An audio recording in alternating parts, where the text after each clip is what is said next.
ఇప్పుడు no cost cough syrup తో 60 రూపాయల విలువ గల ఇన్హేలర్ పూర్తిగా ఉచితం. దెబ్బకి దగ్గు జలుబు మాయం. ఆంధ్రప్రదేశ్ నిర్మించాలి అనుకుంటున్న బనకచెర్ల ప్రాజెక్టును ఎట్టి పరిస్థితుల్లోనూ అంగీకరించబోమన్నారు తెలంగాణ మంత్రులు. బీఆర్ఎస్ ప్రాజెక్టులను కట్టకపోవడం వల్లే ఏపీ బనకచెర్ల కట్టేందుకు రెడీ అయిందని విమర్శించారు. కాంగ్రెస్ సర్కారు పట్టుదల వల్లే బనకచెర్ల ప్రాజెక్టుకు అనుమతులు నిలిచిపోయాయని స్పష్టం చేశారు. పలుమార్లు ఈ బనకచెర్ల ప్రాజెక్ట్ కి వ్యతిరేకిస్తున్నాం. ఇది ఇల్లీగల్, ఇది violation of Telangana water rides అని కింది నుంచి పై వరకు రిప్రజెంట్ చేయడం జరిగింది. మా రిప్రజెంటేషన్ వల్లనే జిఆర్ఎంబిలో Godavari river management board Andhra Pradesh యొక్క ప్రాజెక్ట్ రిపోర్ట్ బనకచెర్ల ప్రాజెక్ట్ ని రిజెక్ట్ చేయడం జరిగింది. మా రిప్రజెంటేషన్ వల్లనే Polavaram project authority Banakacherla project ని రిజెక్ట్ చేయడం జరిగింది. ఆయన బనకచెర్ల కడతా ఉన్నాడు, మీరు ఆయన ప్రోత్సహిస్తున్నారని చెప్తా ఉన్నారు. ప్రోత్సహించింది ఎవరు?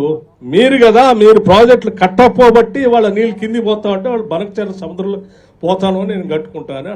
ఎవరు ఇవాళ కనుక రేవంత్ రెడ్డి గారు, ఉత్తమ్ కుమార్ రెడ్డి గారు ఢిల్లీకి పోయి ఆ బనకచెర్ల ఆపకపోయి ఉంటే వాళ్ళు, మీరు వాళ్ళు బీజేపీ అందరు కలిసి కుమ్ముక్కై కుట్ర చేసి మొత్తం తెలంగాణకు సంబంధించిన నీటిని ఖతం చేయాలనేటువంటి ఆలోచనతో బనకచెర్ల మొదలుపెట్టారు. ఇవాళ అదృష్టం కొద్దీ వీళ్ళు మేల్కొని ప్రజల కోసం ఢిల్లీ దాకపోయి దాన్ని ఆపి వచ్చారు కాబట్టి సరిపోయింది. లేకపోతే గోదావరిలో కూడా, కృష్ణానదిలో జరిగే నష్టమే గోదావరిలో కూడా జరగబోయేటువంటి ప్రమాదం అంచులో ఉన్నాం. ఆంధ్రప్రదేశ్ మంత్రి లోకేష్ గారు బనకచెర్ల మీద మేమేదో వరద నీళ్ళు తీసుకుపోతుంటే ఎందుకు ప్రాంతీయ తత్వాన్ని రెచ్చగొట్టమని అడుగుతా ఉన్నాను. నేను అడుగుతా ఉన్నా, నికర జలాలు, మిగులు జలాలు, వరద జలాల గురించి కొంత ముందు తెలుసుకోండి.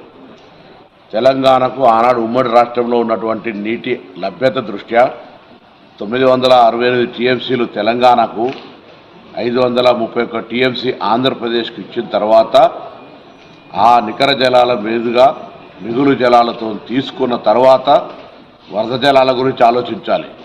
అది తెలియకుండా ప్రజలను మభ్యపెట్టి ఆంధ్రప్రదేశ్ ప్రజలను మోసం చేసే విధంగా ప్రయత్నం జరుగుతున్నటువంటి పరిస్థితి. మా నీటిని ఒక చుక్క కూడా